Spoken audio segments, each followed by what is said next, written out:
now the Sons of Liberty show on the CB Media Network. Due to the graphic nature of this program, listener discretion is advised.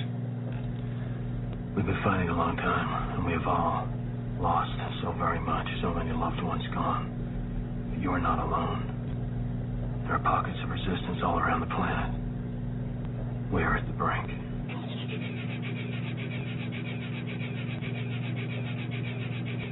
Now we find ourselves facing a tyranny that has been infused with new blood, and it is rapidly becoming an engorged, hard tyranny. And yes, I know you better-minded listeners picked up on that not-so-subtle metaphor. I used it on purpose because a hard tyranny serves one purpose and one purpose only, to screw its subjects. No force, no attitude, no emotion, no nation, no person can hold any modicum of power, much less utter dominion over a sovereign individual, except through the sanction that is given by that individual.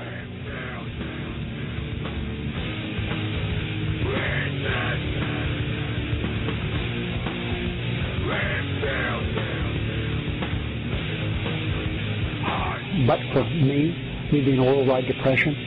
In doing so, we will honor the vows of our founders, who in the Declaration of Independence said that we are endowed by our Creator with certain unalienable rights, and among these are life, liberty, and the pursuit of happiness. This legislation will lead to healthier lives, more liberty to pursue hope and dreams and happiness. Federal government, yes, can and do most anything in this country.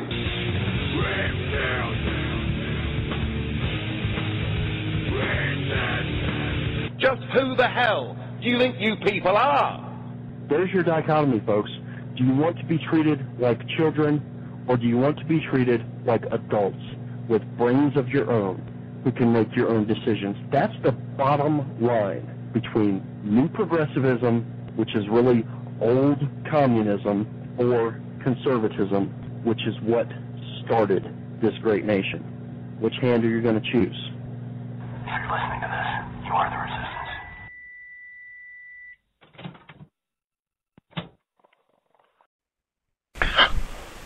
Alright, hello everyone. I am your Iron Man of classical liberal thought, Bradley Reese, wielding Occam's razor, as always, like a surgeon's scalpel. Red herrings, sever Gordian knots, and dissect progs to expose their filthy, steaming, putrescent, lie-filled guts for your amazement, amusement, bewilderment, and finally, hopefully, disgust, because we should all be nauseated at the slightest olfactory intrusion of the stench emanating from those troglodytes.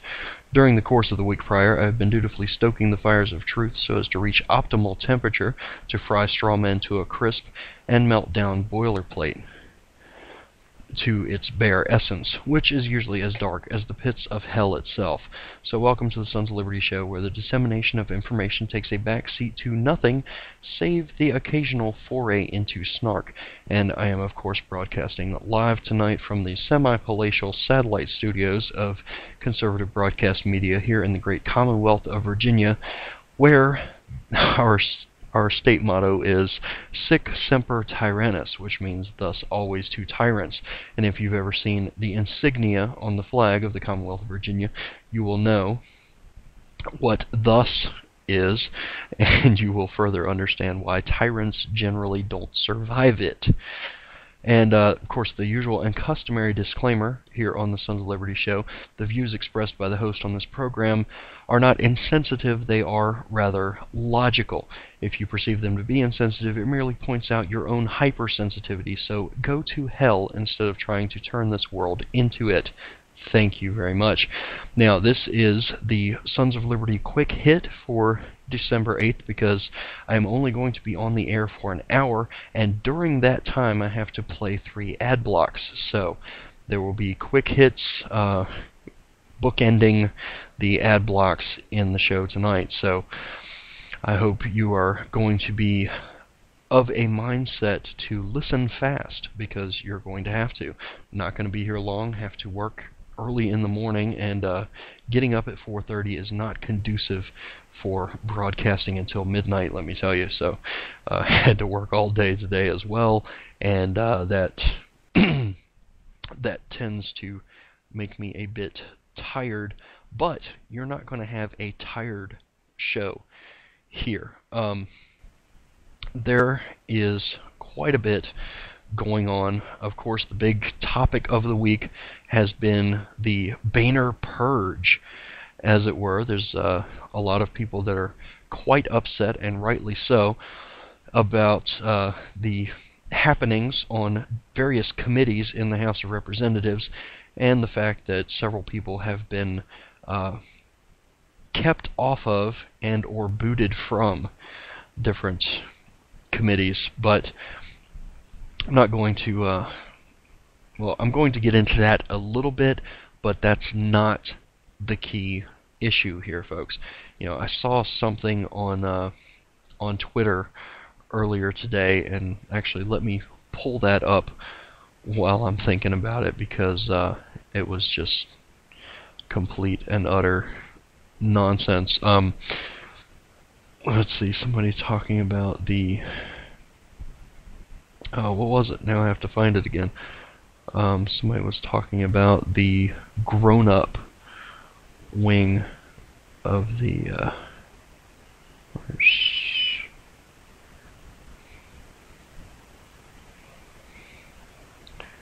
where did it go? There it is. All right. Sorry about that. Just trying to find things on the fly, as it were, here.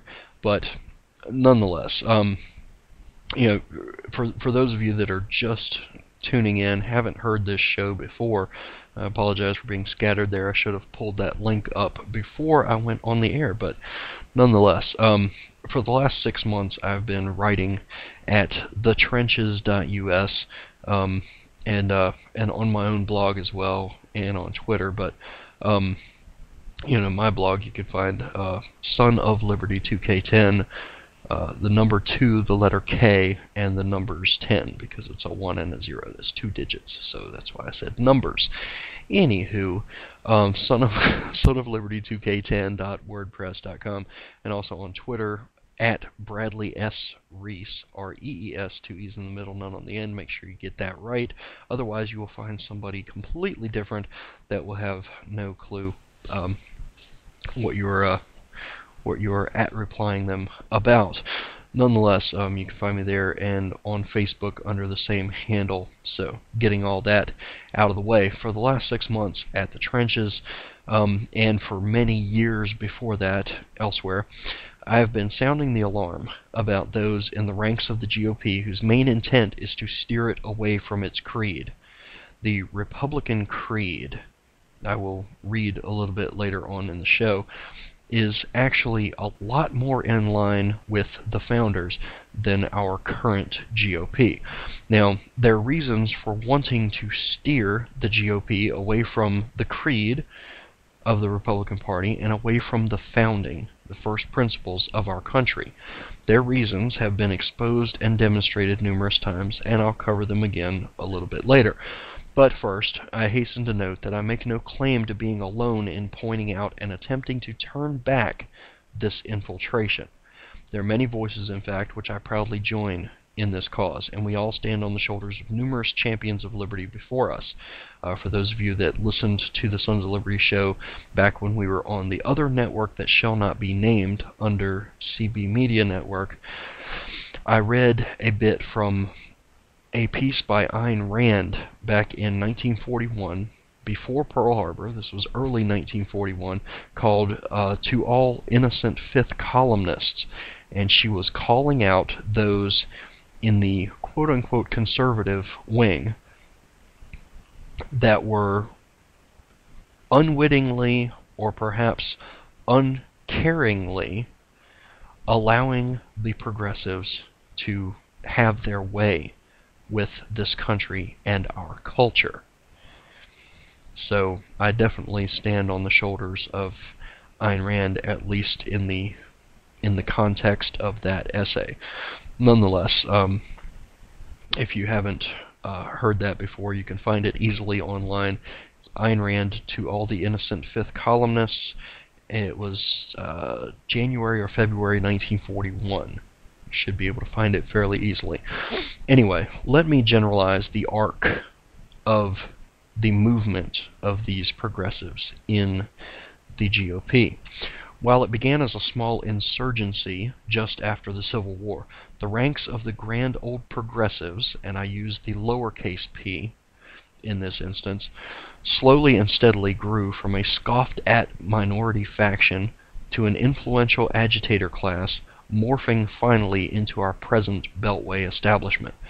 Truth be told, the same factions were simultaneously entering and occupying the Democrat Party under the various names that it went through in that time span, and they followed much the same trajectory. And if you go to thetrenches.us, you'll find a series that I wrote there in 4 parts of penumbras, patriotism, and paradigms. And this lays out a lot of the movement of the progressives and their key to their rise in American politics and their influence in circumventing American culture. And the key to controlling thought from the progressive standpoint, and indeed from any standpoint, the key is controlling the language. When you control the language, you control thought. And in order to do that, terms must be redefined or invented out of whole cloth to fit the narrow scope of the controller's aims. Herbert Marcuse, wrote a piece in the mid-1950s called Repressive Tolerance. This was the main influencer of what we now dub political correctness. And you can find that fairly easily online as well. If you want to read it, that's perfectly fine, but prepare to be thoroughly spun, because it wraps itself in the language of freedom, but it is full-on collectivism at its core, and again laid the groundwork for political correctness as we know it today. And this was the second phase, of controlling the language. Now, Herbert Marcuse hailed from the German Frankfurt School, and his work was built atop the first phase of controlling language. The foundation of that was constructed by Woodrow Wilson, John Dewey, Colonel House, and Frank Goodenough. Early progressives in the early 20th century, all of these men idolized the Prussian administrative state. And what is an administrative bureaucracy, after all, but institutionalized control? And progressives, no matter what political party they inhabit, thrive on being in control. And that brings us almost to the present day. As I've mentioned before on the show here, you can track the progress of these GOP infiltrators pretty easily by simply looking at the party's nominees for president since 1928. As I've pointed out elsewhere, Barry Goldwater and Ronald Reagan are the only two in that entire span of time, 84 years now. Goldwater and Reagan are the only two that had to put up an actual fight for the nomination. Not coincidentally, they were also the most in line with our nation's first principles and the Republican creed. The GOP establishment went along with, or handpicked, the rest. And out of those who got elected, their legacy of governance was relentlessly expanding federal bureaucracy. With Nixon, we got the EPA. With George W. Bush, we got the Department of Homeland Security. There are many other, with Eisenhower, we got the Federal Highway System, which could sort of be justified under